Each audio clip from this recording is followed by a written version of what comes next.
Secretary साहब से मैं माफ़ी चाहता हूँ। मैं 2-3 मिनट में बातें करूँगा क्योंकि मैं उर्दू में करना चाहता हूँ। मैं चीफ ऑफ आर्मी स्टाफ से, मैं चीफ जस्टिस ऑफ पाकिस्तान से, मैं पेशावर हाई कोर्ट के चीफ जस्टिस साहबान से, मैं चीफ सेक्रेटरी वज़ीर आला साहब से, मैं वज़ीर आला अली अमीन गंडापुर से, उसके पास इख्तियारात नहीं है, लेकिन असली इख्तियारात सैयद सोहाब अली साहब के पास है।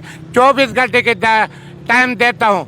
अगर मेरे में मारे कौम बच्चे को बाजियाब ना किया गया तो कुरान की कसम, खुदा की कसम, रसूल की कसम उस्मान अली खान से कर दी वज़ीर आला के सामने खुदसूसी करने का ऐलान करते हैं।